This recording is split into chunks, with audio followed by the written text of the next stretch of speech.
बिस्मिल्लाहिर्रहमानिर्रहीम, this is Danish Nazir and welcome to all on my YouTube channel. मैं उम्मीद करता हूं कि आप और आपकी फैमिली बिल्कुल ठीक ठाक होंगे।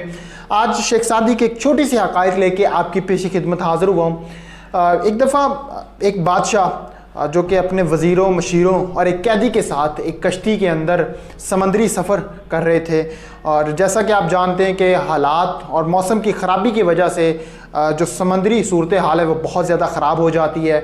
जो किश्ती थी वो बार बार हिचकोले खा रही थी, वो कभी ऊपर जाती, कभी नीचे आती, कभी दाएं होती, कभी बाएं होती।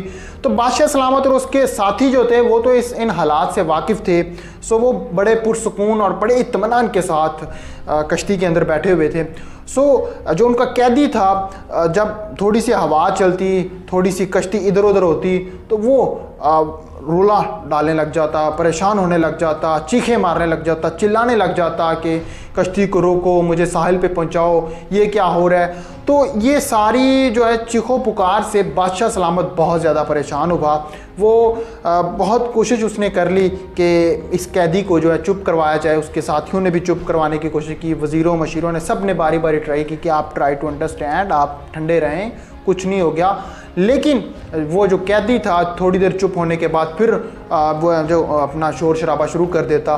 लेकिन इस सूरत हाल के अंदर बादशाह सलामत के साथ एक ऐसा शख्स भी मौजूद था, एक ऐसा दाना फ़हम फरासत वाला बंदा जो कि कश्ती के अंदर मौजूद था। उसने बादशाह सलामत से गुजारिश की कि बादशाह सलामत, क्यों ना आप मुझे एक चांस दें, हो सकता है कि मैं इस शख्स को चुप करवा सकूं।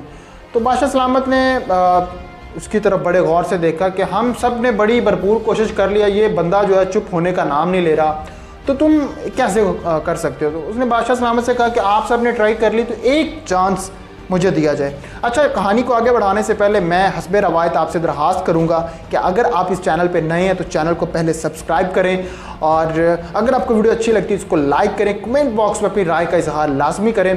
कहानी को आगे बढ़ाते हैं जी। तो इसी सूरत हाल में बादशाह सलामत ने कहा चलें ठीक है जी, आपको एक मौका देते हैं। वो शख्स उस शख्स के पास गया, यानी कि उस कैदी के पास, और उसने बादशाह सलामत के जो वज़ीर और मशीर थे उन्हें हुक्म दिया कि इस कैदी को उठाएं और समंदर में फेंक दें।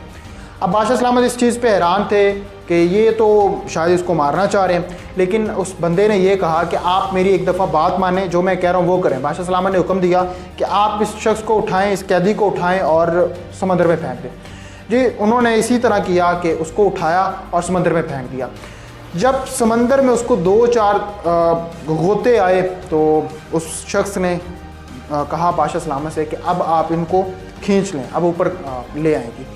अच्छा, उन बादशाह सलामत के वज़ीरों मशीरों ने हाथ लंबा करके कैसे ना कैसे करके उसको ऊपर खींचा और कश्ती में दोबारा बिठा दिया। अब वो जो शख्स था वो बिल्कुल खामोश साकत और बिल्कुल कह लीजिए कि जैसे कुछ हुआ ही नहीं, वहाँ एक साइड पे कश्ती के एक नुक्कर में बैठ गया।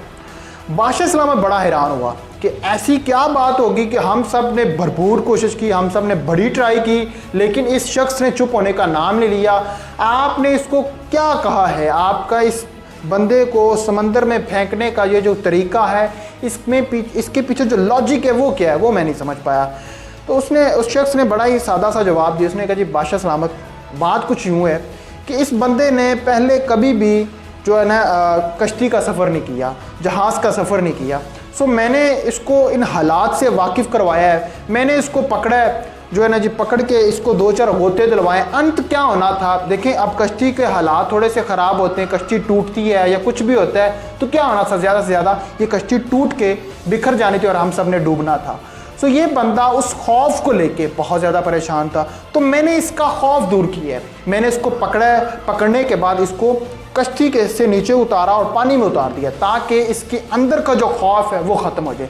बस वही हुआ, इस बंदे ने उस खौफ को महसूस किया और उसको अपने आप में जब तारी किया तो उसको पता चल गया। अंत तो ये था, इस वजह से ये चुप हो गए। यही पैगाम जो है मैं आप दोस्तों को देना चाहता हूँ कि हालात जो है हम सब की ज़िंदगी में टफ भी आते हैं, हालात जो है हम सब की ज़िंदगी में मुश्किल से मुश्किल तर भी आते हैं।